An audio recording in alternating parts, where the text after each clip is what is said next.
Hey, what's up, everybody? So I am back with another Mindful Monday.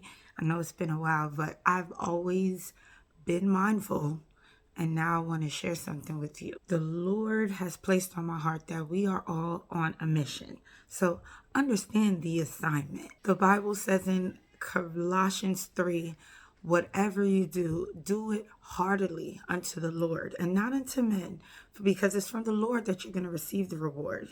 And actually, it's from the Lord that we have been commissioned. We have all been created for good works, like it says in Ephesians 2, verse 10.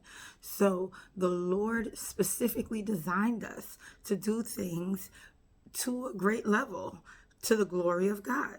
So whether that's being an employee, an entrepreneur, whether that's being a teacher, a preacher, an apostle, a prophet, whether you prophesy, whether you're merciful, whether you're kind, whether you give, whether you do helps and administration. A lot of those gifts found in 1 Corinthians 12 and Romans chapter 6 and Ephesians 4. Anything that you do, you can do it as an act of worship to God, following the assignment.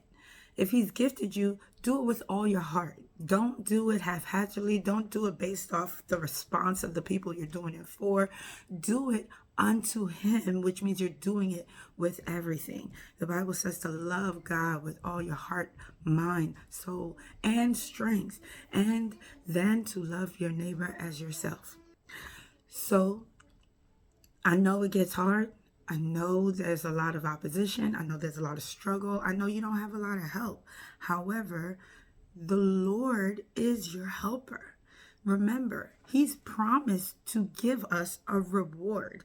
The reward is not just in heaven, but like the psalmist wrote, I will see the goodness of the Lord in the land of the living. The Lord loves to give joy. He gives help. He gives protection.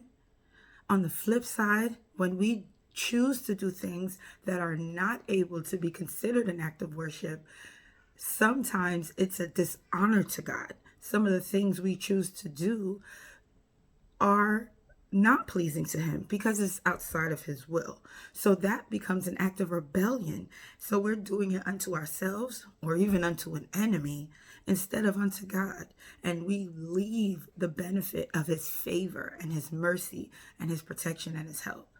And don't worry, there is help here on earth. Our neighbors, our friends, our family, saints, people in the church, all sorts of people who God has equipped to be a specific help to you. The whole beginning of the church as we know it started in the book of Acts based on everyone coming together and helping one another. So be encouraged today and be mindful to know that you're on an assignment. You have been commissioned to be the best mom, wife, sister, daughter, friend, neighbor, employee or employer. Whatever you do, whether you volunteer or you lead, do it to the glory of God and know that he's got your back, and so do I. I love you, and God bless you.